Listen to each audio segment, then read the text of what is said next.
Home alone, I was caught off guard when an unexpected visitor showed up. Infidelity Diaries. The last time I laid eyes on him, he had just stepped out of the confines of high school. Slender and clumsy, perpetually ensnared in the labyrinth of a video game or embroiled in a debate with his mother.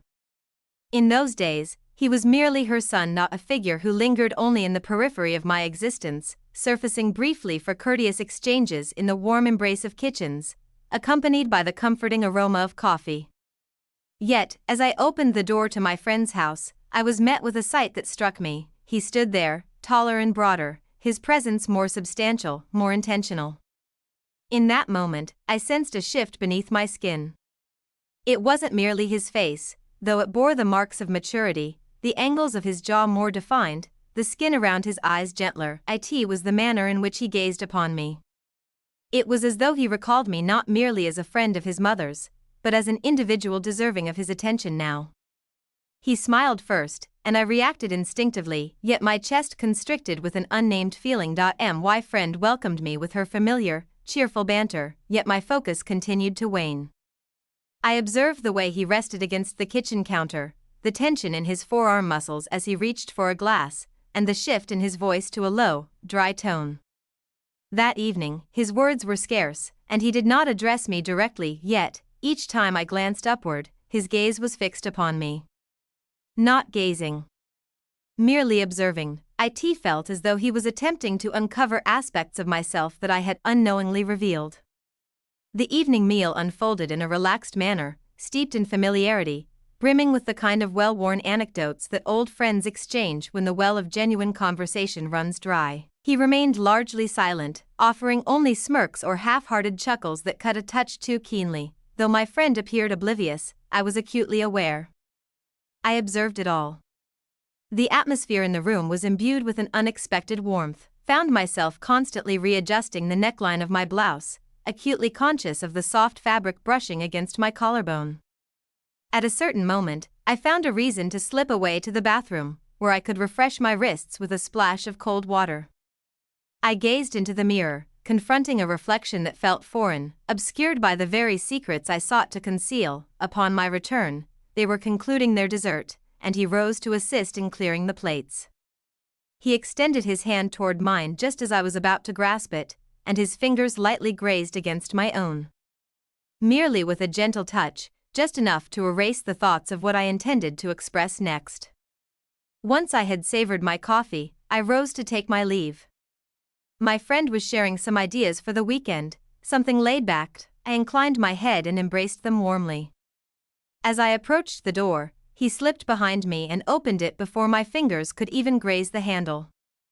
"Drive carefully," he murmured, his voice brushing against my neck like a warm breeze. Shifted my gaze, seeking any hint of mockery or playful mischief in his expression. Yet, his lips did not curve into a smile.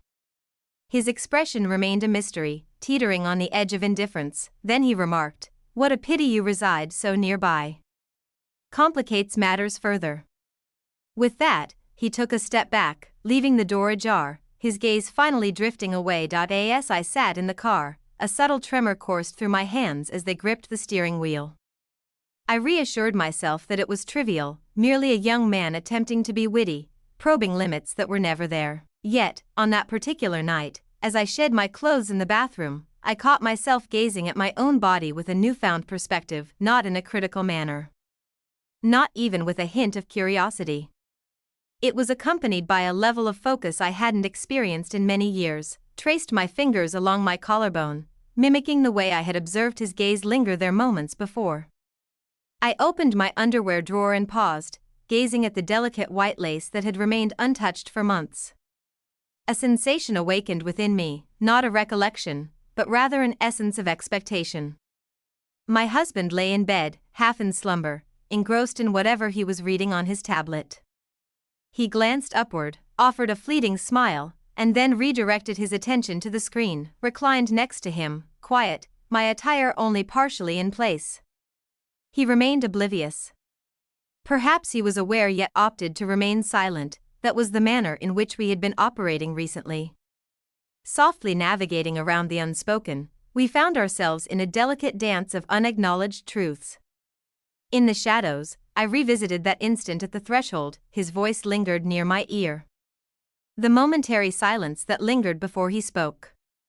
I had a sense he would be nearby, always knew our paths would cross once more.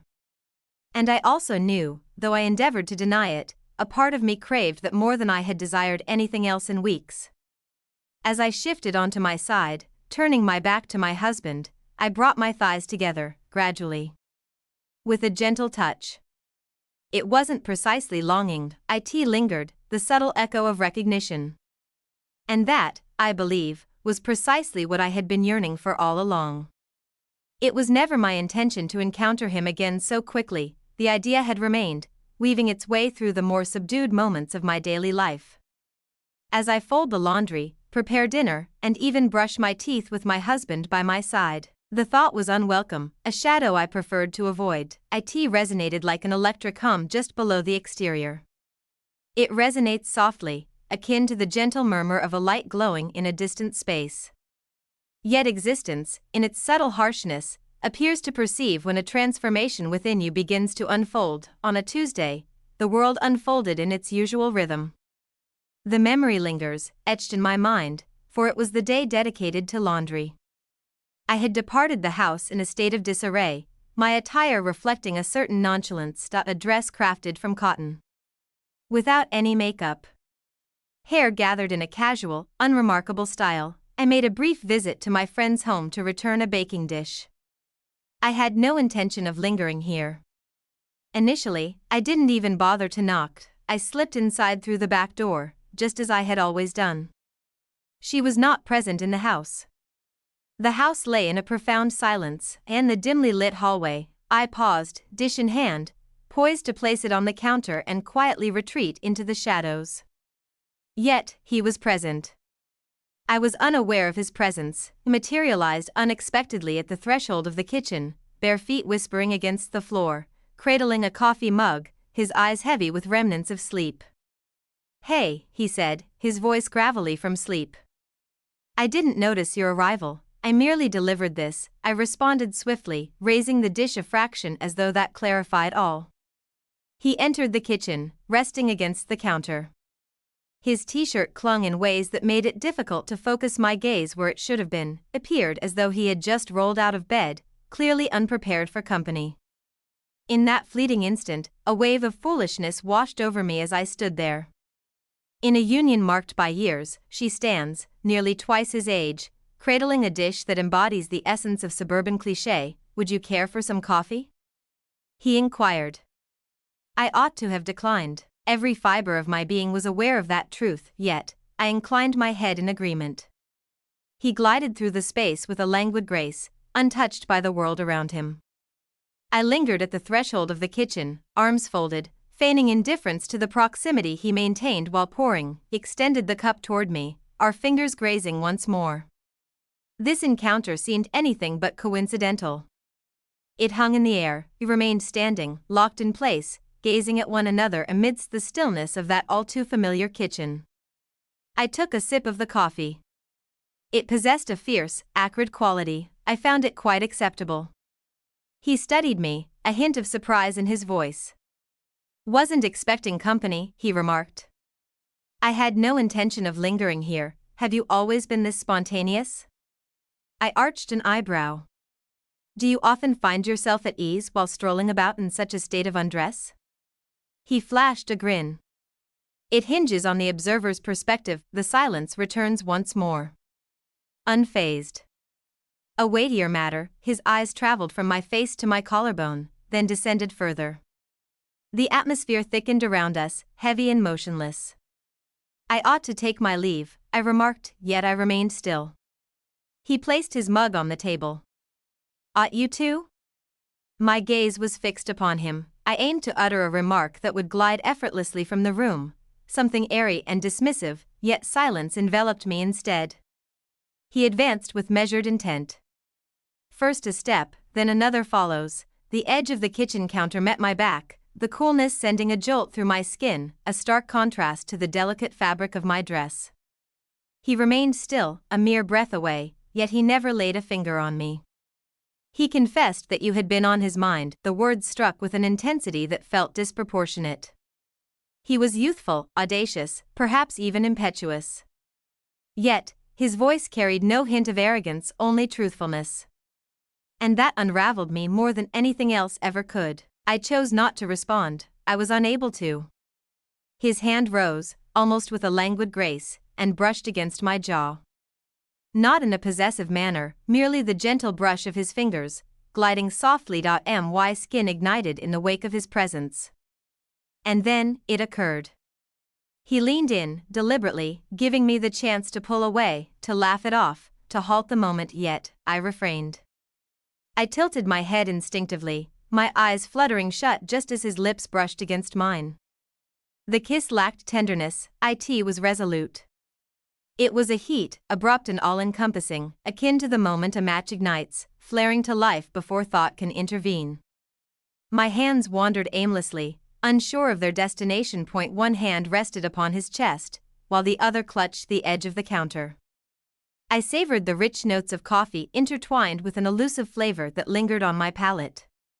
There was an urgency, a vitality that felt more youthful than I recalled experiencing. It endured for mere seconds, perhaps stretching into something more. I withdrew, my breath hitching in my throat, my heart pounding fiercely. I cannot, I murmured, yet I remained still. He gazed at me, his eyes deeper than they had been moments ago. You have already accomplished that. A noise emanates from the outside world. Perhaps the sound of footsteps. A door of a car, it cleaved the moment in twain. I took a step back, almost toppling the dish in my haste. Placed it with a bit too much force upon the counter. I must take my leave, I reiterated. My voice trembled, and I despised that he could perceive it. He allowed me to continue, merely inclined my head in acknowledgement. Leisurely. Until we meet again, I stepped out of the house, resolute, not daring to glance behind me. Slipped into the car, my fingers clenched around the steering wheel, turning my knuckles a ghostly white. My pulse resonated in every corner of my being, in my ears, in my throat, in the space between my legs. Upon returning home, I cast my dress into the hamper as if it had committed an act of treachery against me. I transformed into a hue of monotony, a texture of gentleness. I drifted through the house, a specter evading the sight of my own reflection. My husband returned home later than he typically does. His lips brushed softly against my cheek. I recoiled. He remained oblivious, or perhaps chose to feign ignorance. That evening, as he extended his hand toward me in the darkness of our shared space, I surrendered to the moment. His hands carried a sense of familiarity, their rhythm resonating with a sense of recognition. Yet I found myself lying there, gazing at the ceiling, attempting to quiet the echoes of a different hand, a different mouth, a different presence. Once it had concluded, I remarked that I felt weary. He rolled onto his side, a sense of satisfaction washing over him. I turned away from him, clutching a pillow to my abdomen as if it could somehow quell the pain within. I remained composed. I felt no guilt. There was a peculiar sense of fullness, as if something had shattered within me, leaving me unprepared to mend the breach. It transcended the mere act of a kiss. It marked the dawn of something new. And I understood that I would allow it to unfold once more. I believed that turning a blind eye would come effortlessly. How I wished to nestle that memory into a serene, inaccessible nook within me, allowing me to proceed as if nothing had altered. I had accomplished it previously. Concealed letdowns, unfulfilled desires, and unvoiced grievances, it had become almost instinctive at this point. Yet, this was unlike anything else. The kiss had imprinted itself upon my skin, the lingering sensation of his lips against mine remained, accompanied by the gentle pressure of his fingers resting near my jaw. The lingering essence of him danced on my tongue each morning, a vivid reminder that ignited a warmth beneath my garments whenever I stole a glance at my own reflection. I made an effort to cast it aside. I reassured myself that it had been an error in judgment. An unexpected twist of fate. An act of folly, devoid of significance, and yet, as I walked by his street, a moment of hesitation gripped me. Taking a moment to pause. Awaiting the arrival of his vehicle, curious if his recollection mirrored mine. Acute. Electrifying, perilous. For days, I steered clear of my friend's abode. I turned down her invitations, feigned headaches, and concocted errands. She accepted it without hesitation. She found herself consumed by her own ambitions, her tasks, her incessant discussions about home improvements and travel arrangements. Yet, deep down, I understood that this facade couldn't endure indefinitely. I would have to confront him once more. To feign or to embrace authenticity without reservation. Encountering him in a different setting felt like a breath of fresh air, common ground. The community center, a vibrant hub of activity, was where I dedicated my time twice a month to support a literacy program. As I completed my session and began to gather my things, I caught sight of him in the hallway, engaged in conversation with someone close to the entrance. He donned a jacket over a dark shirt, paired with jeans, his hair artfully tousled. He appeared unremarkable, welcoming, and yet every fiber of my being ignited at the mere glimpse of him. He caught sight of me. Our gazes intertwined, his lips remained uncurled. I swiftly averted my gaze, feigning engrossment in the pile of papers clutched in my hands. The sound of his footsteps reached my ears, heralding his arrival before his voice broke the silence. "Are you considering volunteering at this moment?" he inquired, with a nonchalant air. I lifted my gaze. "Have always." He rested against the doorframe, arms folded, observing me with that familiar, inscrutable look. "I was quite surprised to find you here." In the same vein. A moment of stillness. "Subsequently, I placed something for you." A furrow formed on my brow. "What is this?" He extracted a creased sheet of paper from the depths of his jacket and placed it delicately on the table's edge. "Merely a query." Nothing further. I refrained from reaching for it. I focused on his fingers instead. How they hesitated against the wood for a moment that stretched into eternity. "You might have sent a text," I uttered, attempting to convey a sense of detachment. "You have chosen to block me," he responded with a sense of calmness. "Simply a matter of fact." I chose not to respond. He withdrew slightly, his gaze unwavering from mine. "Be well." And then he vanished, leaving only the subtle whisper of the cologne he had chosen, pristine. Acute. A hint of metal. After a full minute of anticipation, I finally reached for the paper. It was straightforward. His handwriting, swift yet clear. "If I were to request another meeting, merely for conversation, would you agree?" Untitled. "There is no time. There's no need to feel any pressure." I delicately folded it and tucked it into my purse, my heart racing as if I had just crossed an unseen line. Throughout the journey home, I repeatedly reminded myself to refrain from replying. I had ventured too far already. It was imperative that it come to an end. Yet, as the night deepened and my husband lay beside me, his breaths a steady rhythm, I found myself reaching for the note once more. In the gentle illumination of my bedside lamp, I immersed myself in the pages, and that moment, I discovered my hand moving instinctively to craft a response on the reverse side, as if guided by an unseen force. Indeed. At one point, that is all. Rest eluded me last night. My dreams swirled with a cacophony of fragmented visions. His face hovered too near. The sound of my husband's voice beckoning me from a distant room. The crisp, sharp sound of paper being torn apart. Upon awakening, a profound emptiness enveloped me. As if a deep emptiness had been meticulously polished within me. As I tucked the note into the envelope, I felt a flutter of anticipation. With a gentle motion, I placed it in the mailbox that stood sentinel near his building. A quiet act during my morning stroll, chose not to linger for an answer. I was uncertain whether he would ever come across it. I reassured myself that it didn't matter. 2 days later, a message found its way to me through a mutual acquaintance. A figure emerging from the heart of the center. An individual oblivious to the contents of their delivery. A gentle nudge to remember. On Friday, at approximately 4 o'clock, he will be found at the cafe adjacent to the park. If you happen to feel inclined to visit, I ought not to have ventured there. I was aware of that. At last, the day came, and there I stood before the mirror, slipping into a blouse that had remained untouched for years, delicate cream fabric. Shallow neckline. Sleeves that embraced my arms, selected earrings that swayed gently with each turn of my head. I donned the fragrance I typically reserved for special occasions.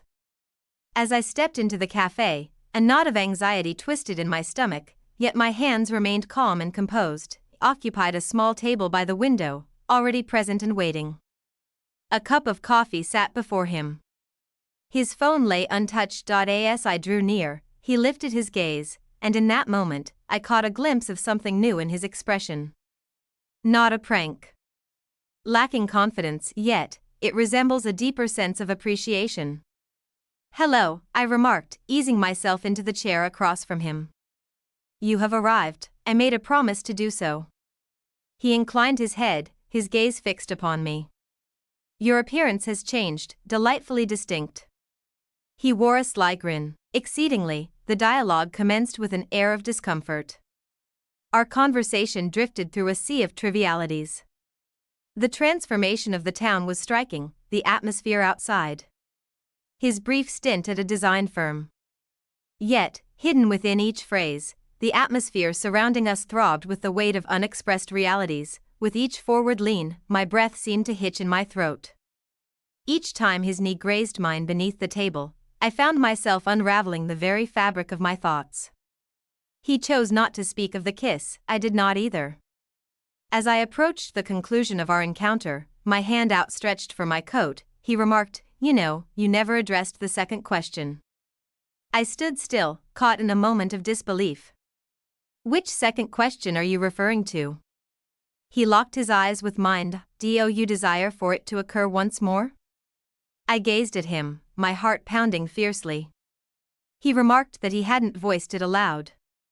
"Yet, I believe you caught wind of it regardless." I rose gradually, gliding my hands over the fabric of my coat. "What leads you to believe that I haven't already provided an answer?" He inclined his head slightly. "Your presence lingers on." The late afternoon sun cast a golden hue upon the pavement outside. The air carried a chill, yet my skin felt aflame beneath the fabric of my blouse. I made my way home, unwavering and resolute, never glancing over my shoulder. As the night deepened, I found myself once more before the mirror, just before surrendering to sleep. I grazed the earring, which hung delicately from my ears. I removed my blouse, folding it with precision, and tucked it away in the drawer, as if concealing a cherished secret. My husband's voice drifted from the bedroom, inquiring whether I had switched off the lights downstairs. I agreed, even though uncertainty lingered within me. I slipped into bed next to him, the lingering aroma of the cafe clinging to me, the resonance of a question still reverberating in my mind, one I had answered not through speech, but simply by my presence, and I was aware. I had no intention of keeping my distance. I never mentioned that I would be coming. Silence reigned, devoid of any message, confirmation, or even a crafted excuse for a change of heart. On that Saturday morning, as I busied myself loading the dishwasher in the kitchen, my thoughts drifted to the outfit I would choose. The thought arrived unbidden, as familiar as glancing at the forecast or contemplating whether we had sufficient milk on hand, organic, seamless, perilous. Since that day at the cafe, he has lingered in my thoughts, an uninvited guest in the corners of my mind. His question lingered in my mind, it lingered in my mind like a dense mist, shrouding the clarity of once familiar sights. I navigated my daily rituals with the precision of a meticulously crafted automaton. Tasks of domesticity, mundane chores, cordial exchanges with those living nearby, yet, beneath the surface, a subtle movement began to awaken. Free from blame. No shame, only the swelling pang of eager expectation. As the clock approached noon, I found myself before my closet, caught in a dilemma of whether I was choosing my attire for my own sake or for his approval. I selected white. A blouse that had languished in my closet for years, untouched. It caressed my skin with an almost ethereal softness, a delicate whisper of lightness. I combined it with fitted jeans, understated heels, and a coat that I donned solely when I craved to be noticed, overlooked, observed. I informed my husband that I would be meeting a friend for coffee, remained engrossed in his laptop, oblivious to the world around him. He inquired whether I would return in time for dinner. I expressed my uncertainty. This time, the cafe was situated further afield. This isn't our typical location, nowhere near the place we called home. A place of neutrality. A touch of elegance. More subdued. Upon entering, I discovered him already in his seat. Before him sat 2 cups. He hesitated before a smile graced his lips, simply cast a glance in my direction. Gradually, from the crown to the soles. Then, it returned to my visage, the weight of that gaze settled deep within me. "You donned white," he remarked. I settled into my seat. "You requested it without uttering a word. And you responded in silence." He extended his hand toward the steaming cup of coffee. I observed the graceful motion of his hands.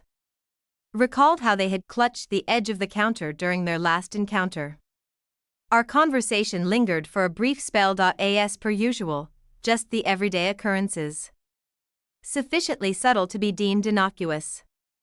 Yet, his leg grazed against mine under the table, and neither of us made a move to distance ourselves. It unfolded unexpectedly. What transpired next? Perhaps it was. Perhaps we had both silently come to an understanding, in the stillness, that the moment had truly arrived long before we were willing to acknowledge it. He claimed the top position. He mentioned that he had something to reveal to me. A nearby local gallery, he asserted it was merely a pop-up event. I pursued. Not due to my faith in his words, but rather out of my own desire. The stroll was brief, merely encircling the block. Yet with each step, my breath grew more shallow. He refrained from making contact with me. She averted her gaze, only meeting my eyes when absolutely required. Yet, I sensed the tension building, crackling like static electricity in the air between us. The gallery stood shuttered. He halted before it, casting a sidelong glance my way, a trace of a smirk playing on his lips. Indeed. That is quite disheartening. I rested against the wall, my arms crossed in contemplation. It was inevitable, wasn't it? Perhaps. A prolonged stillness. He stepped forward, closing the distance between them. Only one. His hand extended, gently sweeping a strand of hair from my cheek, and remained there, suspended in the moment. His thumb brushed softly along the contour of my jaw. Leisurely, intentional, I allowed him to continue. "I refuse to tread lightly," he uttered. I murmured. "In that case, refrain from doing so this time." The kiss lingered, unhurried and deliberate. It unfurled gradually, akin to a memory recalled rather than an idea unearthed. His lips met mine with a sense of assurance, yet devoid of haste. My hands found their way to his chest, fingers gently curling against the fabric. I experienced it all. His breath hung in the air, his heartbeat. The heat between us no longer sought permission. Silence enveloped us, words seemed inadequate to capture the enormity of the moment. Subsequently, we strolled back in the direction of the cafe. I lingered nearby, yet refrained from making contact. My heart pounded as if I had sprinted for countless miles. He cast a fleeting glance in my direction. Only a single time. It was evident that he sensed it as well. It was not merely the warmth of the kiss, but the significance it carried. I slipped into my car, made my way back home. The white blouse adhered to my skin, serving as an ever-present reminder. Within the confines of my home, the atmosphere hung heavy and lifeless. My husband had arranged the table with care, ignited the candles, and poured the wine with a flourish. His smile greeted me as I entered, a testament to his pride in the gesture he had made. "I envisioned an elegant dinner," he remarked. "Time has passed since we last connected."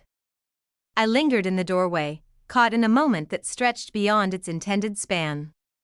The contrast struck me with the force of a slap, the glow of his endeavor, the gentle quality of his voice. I yearned to experience a sensation, thankfulness, endearment, even the weight of guilt. Instead, I experienced a profound emptiness. Before taking a seat, I slipped into a different outfit, opted for an outfit that was more relaxed and fit. I cleansed the fragrance from my wrists. He shared the details of his week with me. Challenges at work, forthcoming gatherings. He posed inquiries to me. I spoke, and you listened. As his fingers brushed against mine over the table, I surrendered to the moment. Once the meal had concluded, we removed the plates in quietude. He positioned himself behind me at the sink, encircling my waist with his arms. I tensed ever so slightly. He pressed his lips against my neck, whispering softly about how he longed for this moment. I summoned a smile. Same here. We retired for the night at an early hour. He extended his hand toward me once more. This time, I replied. I returned his kiss. Allow him to peel away my layers with deliberate slowness, considered the possibility of closing the divide. Imagine a world where the axis remains unchanged. Yet, I found myself unable to cease the comparisons. His lips met those of another. He dances to a unique cadence. His hands, familiar with my body to the point of foregoing permission, moved with an intimate confidence, remained awake long after he drifted into slumber, my fingers wandering along the unseen paths on my thigh. The air was thick with the scent of our shared past. Collaborative documents, time-worn habits. Freshly laundered garments. The unfamiliar eluded me. For the first time, I ceased the struggle to persuade myself that desiring it was a mistake. The reality was far more straightforward than one might think. It was essential for me, not the excitement. Not the concealment. A yearning stirred within me, a desire to embrace the essence of life once more, and he had caressed that part of me as if it were the sole treasure worth preserving. I shut my eyes and found no dreams waiting for me. As I was already immersed in it, some mornings arrived gentle and void, akin to a pristine page awaiting its inaugural word. That Monday stood out among the rest. Before the sun graced the horizon, I found myself awake. The sky lingered, a haunting blend of blue and gray, like a bruise that refused to fade. My husband shifted next to me, yet remained in slumber. I observed the gentle rise and fall of his back, pondering the myriad versions of myself he might think he truly understood, and how many he remained oblivious to as they drifted further away. He remained lost in slumber as I entered the shower. I lingered beneath the scalding cascade, allowing it to bite at my shoulders, trickle down my chest, and flow over my thighs. I leaned my forehead against the cool tile, lost in the memory of how I had kissed someone outside a closed gallery just 2 days prior. I reflected on the depth of my desire for it once more. It wasn't the moment itself that resonated with me, but rather the emotions it stirred within me, inarguably so. In the sanctuary of my bedroom, I approached my underwear drawer and paused, caught in a moment of contemplation. I refrained from selecting the familiar cotton or the delicate beige lace, extracted something unusual. A rich crimson ensemble. Gossamer and ethereal, it was not for the sake of comfort. A choice had been made. That morning, I chose my attire with a meticulousness I hadn't embraced in quite some time. A black skirt that embraced my hips with unapologetic confidence. A tailored top that exposed my collarbones elegantly. A coat draped casually across my shoulders. He had posed the question to me once. Silently. It was as if I were playfully hinting at the fragrance I had chosen. I donned it now, not for the inquiry itself, but for the echo of his voice when he posed the question. I informed my husband that I had some errands to run. In the quiet of the hallway, I pressed my lips gently against his cheek. His scent was a blend of fresh shaving cream and zesty orange peels. He smiled as if he were a man who retained faith in the simplicity of everyday moments. The chosen venue lacked any semblance of romance. A tranquil pause along the highway, just 20 minutes from the bustling town. He had mentioned it in a nonchalant manner in a message the previous night. A modest exhibition graces the Heritage Museum. It might serve as a plausible justification. I understood that it transcended mere artistry. Upon my arrival, I found his car already waiting there. He rested against it, hands tucked into his pockets, sunglasses nestled in his hair. He appeared simultaneously youthful and remarkably self-assured. It filled me with frustration that my body responded before my mind had a chance to comprehend. "You came," he said, stepping forward. "Indeed," I responded. Within the museum's walls, We wandered through chambers filled with antiquated farming implements and evocative historical photographs, our gazes scarcely lingered upon them. We were merely two souls feigning engagement, meandering through a realm that held no significance for either of us, stifling our true selves with each inhalation. He refrained from making contact with me, yet I sensed it rising within me. The stillness that lingered in the air, the fleeting looks exchanged, the subtle way his presence felt perpetually on the verge of intimacy. Within the last chamber, a modest video installation looped endlessly. A cinematic exploration of forgotten train routes, the sort of film that seldom captures the audience's gaze. We lingered in the distant corner, shrouded from sight. I made a remark regarding the soundtrack. He remarked on the notion of missing the essence. Suddenly, he pivoted in my direction. "This is driving me crazy," he said, his voice low and firm. "You occupy my thoughts constantly."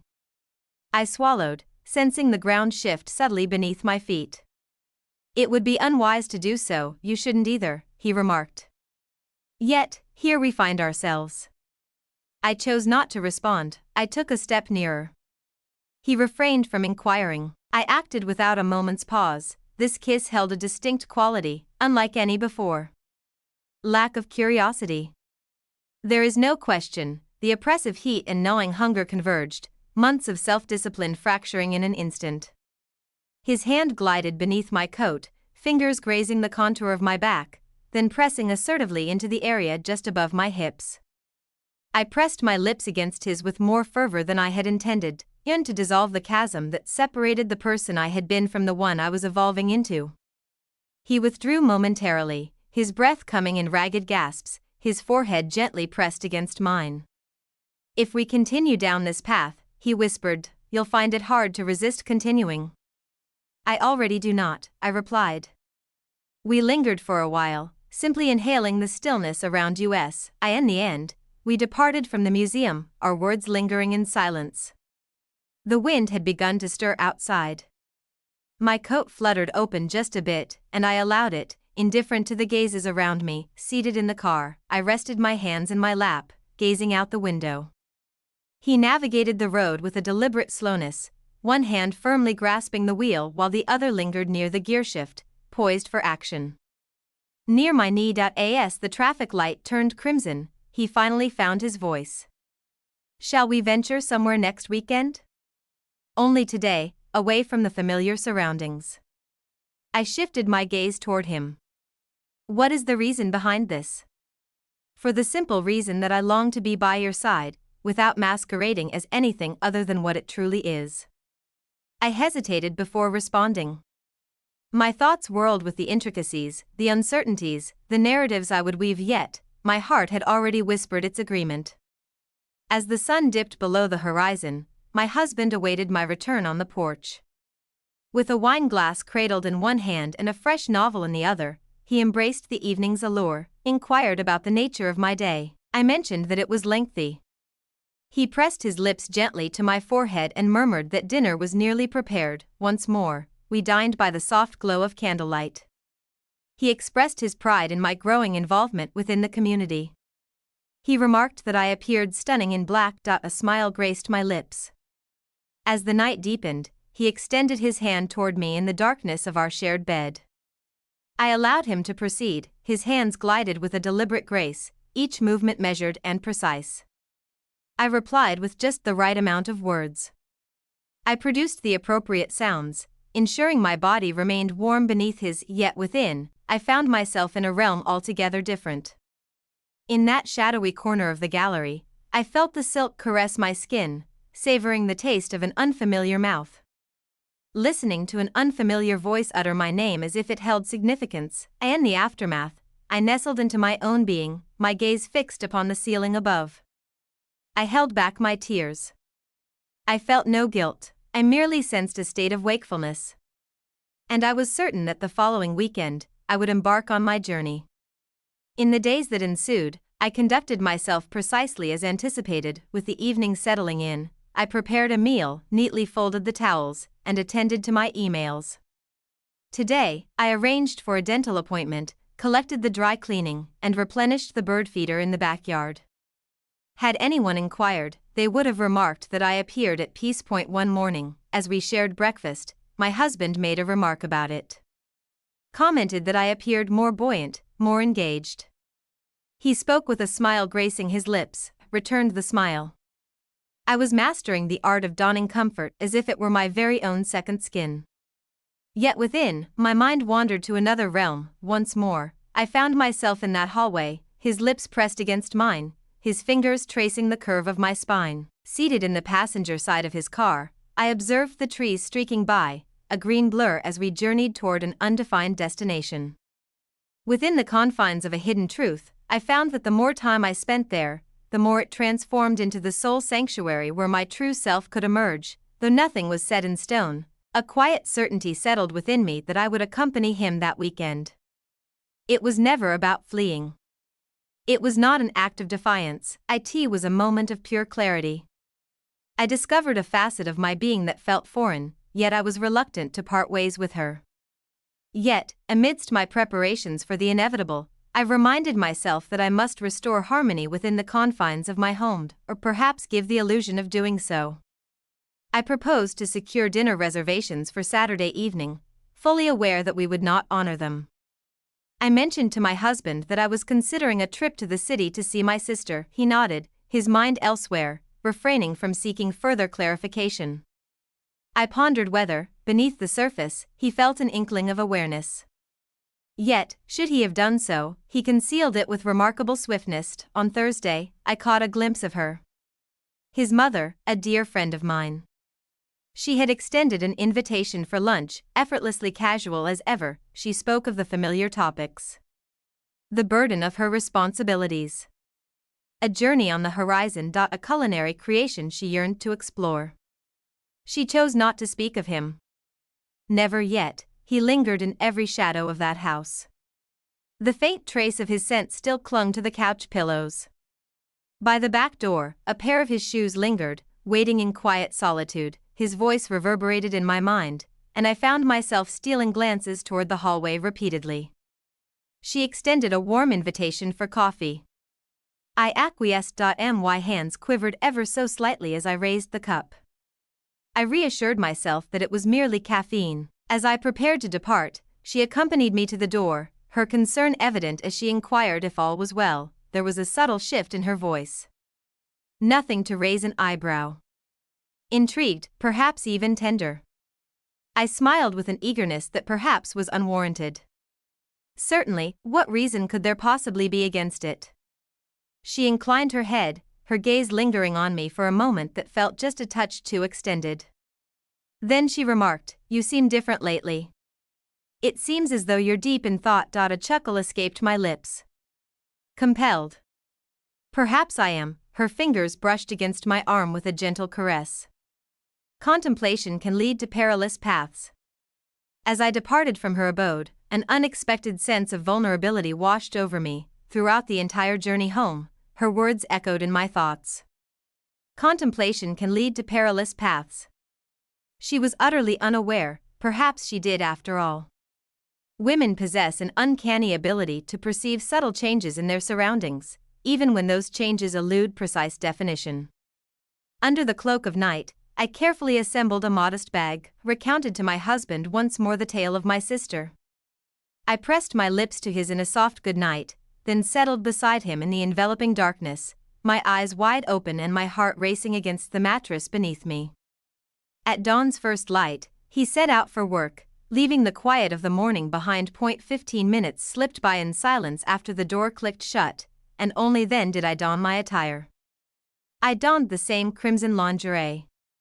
A gown that was unfamiliar to him, subtle elevation. A hint of makeup I hadn't applied in ages. I appeared as a stranger to my own reflection, or rather, I resembled a fragment of myself that I had long since interred. He collected me from the outskirts of the town. Initially, our words were absent. We cruised along, the windows cracked just enough to let the breeze dance through our hair. The radio emitted a gentle, unremarkable tune. As we journeyed toward the next city, he extended his hand toward mine. I allowed him to have it. I gazed out the window, holding on tightly to the moment. We paused in a quaint coastal town. Silence. Modest. Upon our arrival at the bed and breakfast, we were enveloped by the soothing scents of lavender and salt. The woman seated at the desk inquired whether we were marking a special occasion. He agreed. I chose not to correct him, strolled along the winding streets, enjoyed lunch by the shimmering water, and savored a bottle of wine beneath the shade of a canvas umbrella. He posed inquiries that had never crossed his lips until now. Reflecting on my early years, the weight of my regrets, and the dreams that danced through my mind during sleepless nights, responded with honesty. Not due to any obligation, but rather out of a desire to finally articulate my thoughts with sincerity. He listened with an intensity that stirred a long-forgotten sensation within me. He chuckled at my irony, questioned my skepticism, and brushed my knee under the table just frequently enough to leave me gasping for air. That day, our lips remained unconnected once more. Our interactions remained strictly within the realm of the casual, the public eye, yet an unspoken bond formed between us. A presence that is unwavering and irrefutable.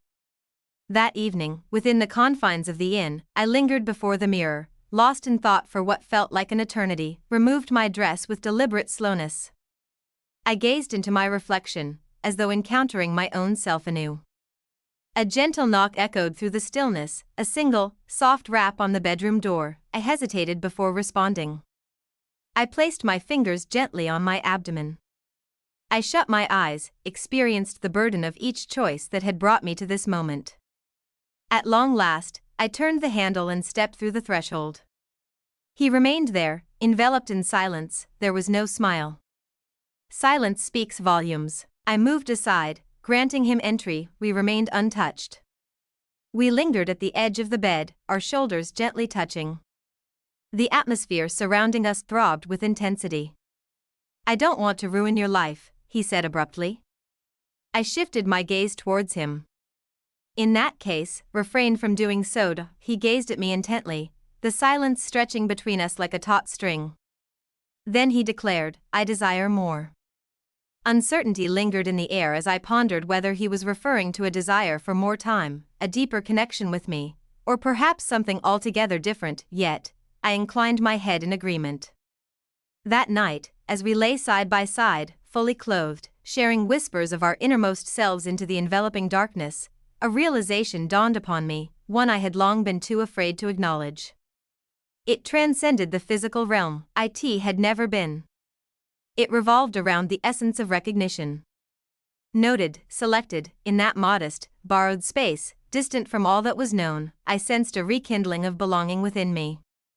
Not for him. No one at all. For my own reflection. It was meant to be the final occasion. It was a tacit understanding, lingering quietly in the pauses that punctuated our dialogues. A brief escape from the everyday. A fleeting getaway, and then we would part ways, each embarking on our own distinct journeys once more. My husband and I. To my rituals. The security of the framework. He lingered, anticipating whatever semblance of normalcy awaited him in my wake. Yet, as we said our goodbyes on Sunday, with his lips brushing the top of my hand rather than my mouth, and his gesture of holding the door without the familiar touch at my back, I sensed we had merely unlocked a more profound passage. As Monday morning dawned, I found myself seamlessly returning to the familiar cadence of my domestic existence. At precisely 7:10, the kettle reached its boiling point. The washing machine whirred to life at 8:15, its rhythmic dance a testament to the mundane yet essential tasks of daily life. At precisely 9, the neighbor's dog erupted into a symphony of barks, as if adhering to an unspoken schedule. Yet, I sensed myself navigating through it all as if I were inhabiting a borrowed form. My gestures were precise. My smiles came effortlessly. My husband pressed his lips gently against my cheek, showered me with sweet words about my hair, and inquired if I wished to organize something special for the weekend. Suggested we observe how the week unfolds. He refrained from pressing. Yet, the part of me that had blossomed in that serene coastal town, the part that had shared silent breaths beside him in bed, would not be silenced. He had departed, leaving in his wake a reflection of myself I had never realized was essential. And now I bore it like a hidden truth beneath my flesh. 3 days drifted by in quietude, silence reigns, devoid of messages or invitations. I was taken by surprise. I had convinced myself that distance was necessary. I wrapped it around me like a pristine white sheet, persuasive, comforting. Yet, as Thursday arrived, the stillness had transformed. It had ceased to be space. It was a burden. An escalating, uneasy sensation unfurled within my spine, constricting with each passing hour of his silence. As dusk settled in, I wandered aimlessly through the streets. I wandered through streets that had once been familiar, yet now they seemed strangely foreign. The boutiques, the streetlights, the meticulously pruned hedges. Everything appeared muted, akin to stage pieces in a narrative I no longer entirely inhabited. The sound of my heels echoed gently on the pavement as I strolled toward the park. My visit there was not something I had anticipated. My feet simply led the way. I found myself perched on a bench alongside the winding path, sheltered by a line of trees stripped of their foliage. The breeze whispered the initial secrets of autumn. Moist foliage, the subtle aroma of smoke wafting from an invisible source, wrapped my coat around me more snugly and remained motionless, attuned to the sporadic sounds of joggers, the playful barks of dogs, and snippets of conversations drifting past. And then he came into view. He was not approaching me, his gaze was entirely elsewhere, not even brushing against my presence. He lingered at the pond's edge, hands tucked into his pockets, observing the water's gentle ripples, a stillness that pierced the soul to behold. I remained still, I held my breath. Yet, an unspoken intuition must have whispered to him. An unseen tether, a current of focus weaving through the air. He pivoted with deliberate slowness, and in that moment, our gazes intertwined. He remained expressionless. He approached with unwavering confidence, settled next to me as if it were preordained, as though we had left no loose ends whatsoever. "I never expected to see you," he remarked. I regarded him with a sense of uncertainty. "What brings you to this place?" He gave a slight shrug. At times, I find myself drawn to this place, lost in thought. "And you?" "Likewise." He pivoted his head to meet my gaze. Deceiver. I exhaled a sound that might have been interpreted as either a chuckle or a cry, depending on the listener's perspective. We lingered in silence, the weight of unspoken words hanging between us. The sun sank beneath the horizon, bathing his face in a warm, amber glow. In that light, he appeared older, not due to the passage of time, but rather from a depth etched into his expression. A yearning, perhaps, or an understanding. He was the one to shatter the stillness first. "I will be departing at the conclusion of next week. I have received a job offer in Denver." A sensation plummeted within me, akin to a stone sinking into still water. "For what duration?" I inquired. He gave a slow, deliberate shake of his head, uncertain. "Perhaps indefinitely." I averted my gaze. My throat constricted. "That is approaching quickly."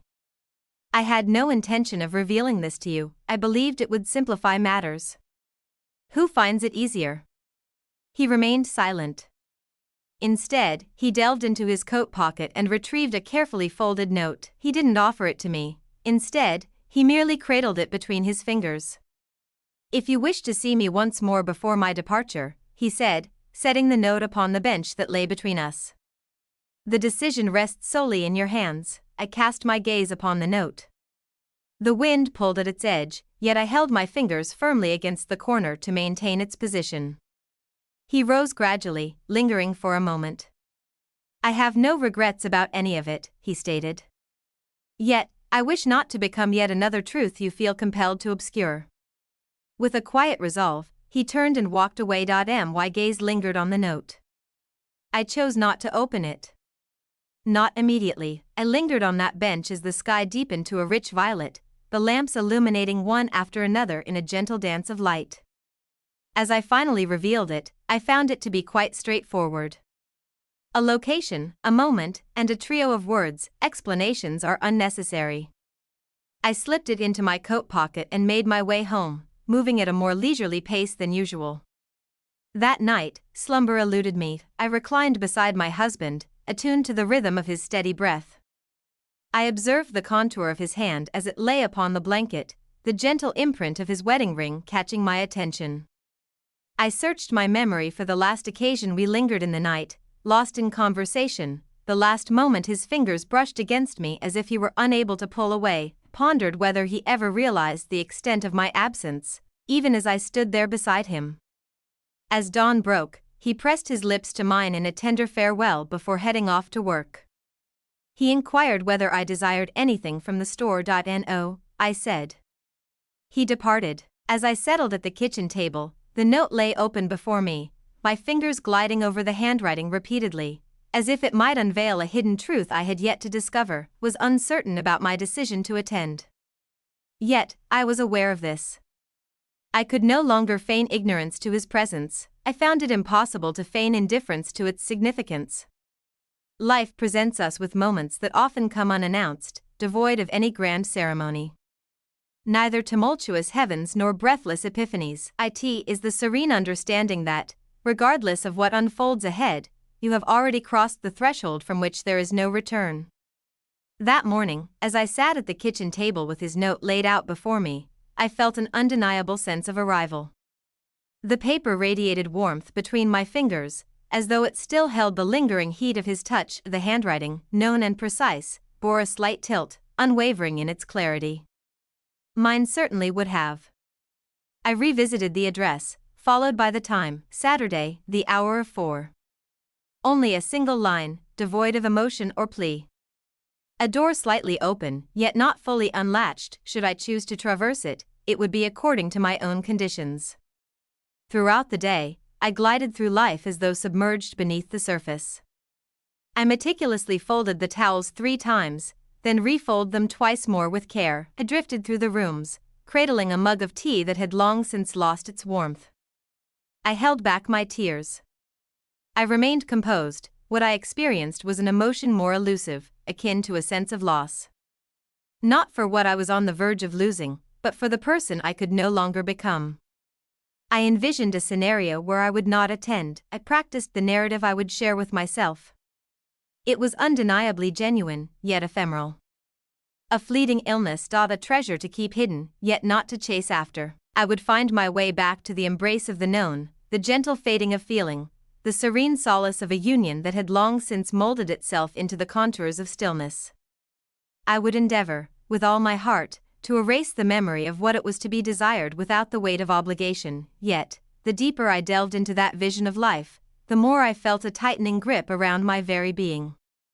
That evening, I found myself nestled in bed next to my husband. He immersed himself in the pages, the lamp's soft glow creating delicate shadows that danced across his features. Observed the subtle movement of his lips as he traced the lines of the page, his hand comfortably positioned on his thigh, a single finger nestled between the chapters. I endeavored to recall the sensation of his touch, striving to avoid any comparisons. I endeavored to evoke the softness I remembered he once possessed, and I discovered it. A recollection, far away yet vivid. In those formative years, I could feel his breath warm against my neck, his voice trembling as he confided that he felt unworthy of me. I extinguished my light, then shifted onto my side. He trailed behind moments later, his arm grazing against mine. Silence enveloped us. He pressed his lips to my shoulder, a fleeting gesture, his thoughts already wandering elsewhere. I remained awake, my eyes wide open, attuned to the cadence of his breath as the first light gently filtered through the blinds. The following day unfolded with a deliberate calmness, devoid of any notable occurrences. I navigated through my day as if it were a carefully crafted dance, engaging in grocery shopping, replying to messages, and lingering at stoplights longer than needed. I refrained from glancing at the note once more. I was not obligated to, the address was etched into my very being. As Saturday dawned, I expressed to my husband my desire for a moment of solitude. I mentioned my plans to explore an art exhibit, perhaps followed by a visit to a bookstore afterward, pressed his lips gently against my temple. "Take your time," he said. Indeed, I did. As I left the town behind, a profound silence enveloped me. Without music, without GPS. The path felt known, even if the end point remained a mystery, and my hands gripped the wheel with unwavering steadiness, yet a tumultuous sensation twisted in my stomach, something far beyond mere nerves. It was necessity, coupled with the understanding that this had transcended his own concerns. This narrative revolved around my experiences. The dwelling rested gently, almost silently, at the fringe of a tree-lined trail. Isolated, yet not distant. Undoubtedly a rental, ephemeral. Join us. The gravel crackled beneath my tires as I glided into the driveway. I lingered in silence for a full minute, the engine quiet, the key resting in my palm. Then I emerged. He swung the door wide just as my knuckles were about to make contact. Silence enveloped us, a pause that lingered before words dared to break free. He moved aside, allowing me to pass into a room bathed in the soft glow of filtered afternoon light. A humble abode. A sofa, a collection of books piled on the table, a bag partially closed resting by the window. It lacked the warmth of a space that had truly been inhabited. He had not sought to embellish it with romance, that brought me solace. He lingered just behind me for a moment, remaining still and unyielding. Merely inhaling and exhaling. "I didn't think you'd actually show up," he remarked at last. I nearly refrained from doing so. "Yet, you did," I pivoted to meet his gaze. Indeed. The stillness that lingered between us carried a new weight, light and assured. Simply brimming with all the unspoken words that lingered between us. I perched on the edge of the couch, and he settled beside me, maintaining a deliberate space between us. His hand lingered on the cushion that separated us. "Extend your hand, palm facing downward." A gesture of generosity, rather than an insistence. "I am uncertain about the meaning of this," I remarked. "I feel the same way. Uncertainty looms over what lies beyond today. I shall refrain from making such a request." We lingered in that moment, the gravity of our existence palpable in the air. At last, I reclined, releasing a slow breath. "This is a first for me," I remarked. "Deceived?" The number was selected by me. That brought a gentle smile to his face, tender and tinged with melancholy. He extended his arm, at last, grasping my hand in his. His thumb brushed gently against the edge of my wrist, reminiscent of the way he had once caressed my jaw in the kitchen, a time when none of this had unfolded. "I want you to understand," he said, "that this doesn't need to transform into something else to hold significance." "It holds significance already," I remarked. "That is the crux of the matter." He kissed me, with a calm certainty, devoid of urgency or hunger, and I returned his kiss. In the quiet aftermath, we reclined on the couch, our legs intertwined, enveloped in silence. My head rests gently on his chest, his fingers gliding over my arm in soft, lingering caresses. Our conversation never ventured into the realm of what lies ahead. We never spoke of farewells. We merely occupied space, in unison. In a state of suspension. At one moment, he inquired whether I wished to remain for the night. I gently shook my head, a silent gesture of disbelief. "It is time for me to return home." He remained silent. He guided me to my car, his hand resting at the small of my back, as if it had been its rightful place all along. The heavens had adopted the hue of overripe fruit, deep and saturated. I swung the door open, hesitated for a moment, and lifted my gaze to meet his. "Could you give me a call?" I inquired. "If that is your desire." I chose not to respond. "I have just arrived," shut the door behind me, and set off on my journey. Upon my return that night, the porch light glowed warmly, illuminating the figure of my husband, who greeted me with a gentle kiss and an inquiry about dinner. I responded to him. A smile graced my lips. I inquired about the events of his day. I quietly nestled into bed next to him. The body lingers with the warmth of another's breath. For the first time, I felt a sense of wholeness. A sense of completeness enveloped me, even if only for a fleeting instant. I once held the conviction that to return was to reverse. That if I returned home, re-entered this life, this house, this marriage, I could somehow wipe away the events that had transpired, as though his absence could purify the existence of our togetherness. Yet, I possess greater wisdom now. You do not come back unchanged, you bring remnants along with you. Whispers of stillness. Things that remain hidden from view. A fleeting look. A warmth. The silhouette of a name that has slipped from your lips, in some inexplicable way. You find a way to weave them into the fleeting moments that exist between smoothing the sheets and pouring that first cup of morning coffee. Like forbidden treasures hidden within your heart. The days that followed unfolded with a remarkable ordinariness, a stark contrast to the tumultuous months that had preceded them. They were, without a doubt, the most insufferable.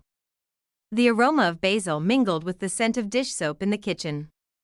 The radio emitted its familiar, gentle stream of news, and my husband inquired about the books I had yet to explore and the films I had yet to experience.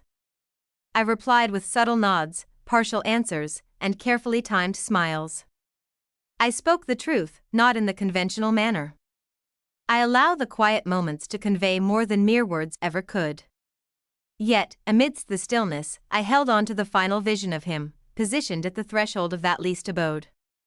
His hands lingered with the warmth of my touch. His face remained unervingly still, as though he were committing to memory a secret he feared to request from me. I had not instructed him to refrain from calling. I had not instructed him to do so either, he did not. I reassured myself that this was the preferable path. We had expressed all that was necessary to express, the moment had slipped away. Or perhaps it had found its resolution. Like the fine particles that settle in a space untouched by time, on a quiet afternoon, my friend reached out with a call. His mother. Her voice remained unchanged, a constant echo of what it had always been, cozy. Refined. Infused with a vibrant dynamism that propelled discussions forward, leaving no room for questions to linger. He departed, she remarked. Denver. The opportunity has materialized, all was gathered over the weekend, and by Monday, it had vanished. Surely, you were aware, weren't you? Indeed, I spoke too hastily. Are you all right? She inquired. It struck me as an odd inquiry, given that I was not the one bidding farewell. I am well. She hesitated for a moment before continuing. You mentioned that you showed him kindness. Her voice held a quality that was neither accusatory nor inquisitive. Simply present. A declaration drifted into the air, suspended in silence. I expressed my hope, I said. I made an effort to be. The call concluded with an air of unceremonious finality. She refrained from pressing the matter. Yet, I lingered with her words for hours afterward. Your kindness towards him was evident. A desire to laugh stirred within me. Kindness seemed inadequate to capture the essence, not in the manner I had caressed him. Yearned for him. Stolen away from him, yet, maybe it truly was. For I had never sought to possess him. Only to encounter him in that serene spot where no soul claimed another, and all at once, it seemed as though the universe granted me the freedom to embrace my existence more completely. 7 days slipped by. Then yet another. He failed to make the call. I refrained from writing. Not for lack of desire, yet, the creation we forged could not be molded into another form. It was never intended to span the miles. Or interpretation. It had thrived in that solitary season. Concise. Blazing, whole in its lack of wholeness. As twilight deepened, my husband discovered me perched outside, a glass of wine in hand, lingering in the serene embrace of the night. He made his way onto the porch, rested against the railing. Observing me in a brief, contemplative hush. You've transformed, he remarked, silently. I raised my gaze. In what manner?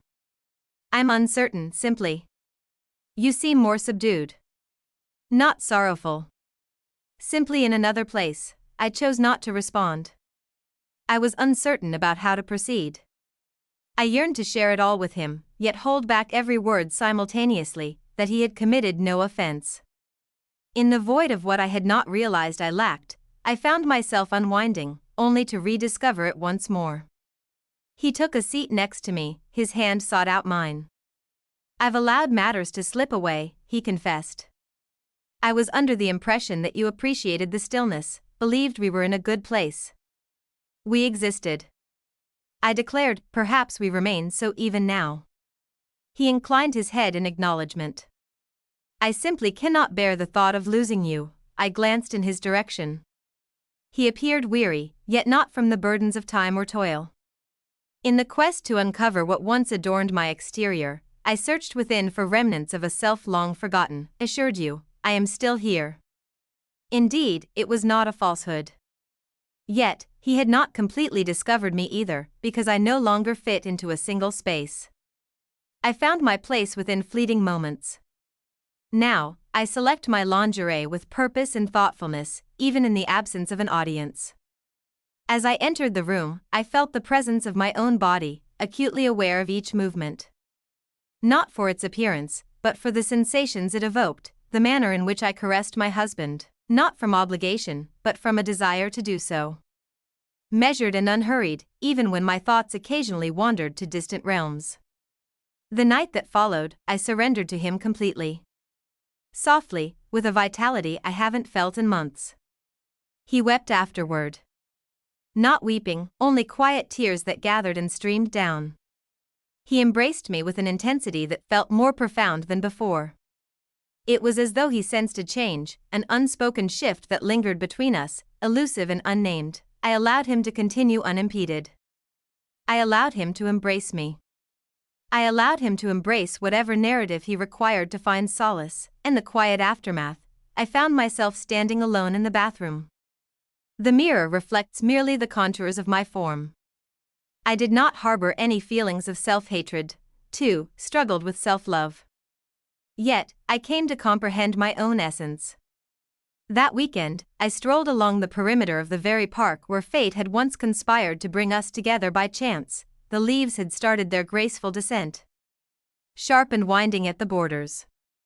I walked by the bench we once occupied together and took a seat, my mind wandering elsewhere. There was no one there to greet me. Yet, I sensed his presence lingering. Not at my side, not in a manner steeped in romanticism or ethereal charm. Yet within the expanse of my being, a void had emerged when he first uttered the words, "Careful driving." I murmured, just a whisper, barely audible, as if the wind itself struggled to bear the sound. My sincere gratitude. Not for the rendezvous yet, it is what brings me back to my true self. Even if only for a fleeting moment. Even if just a single time.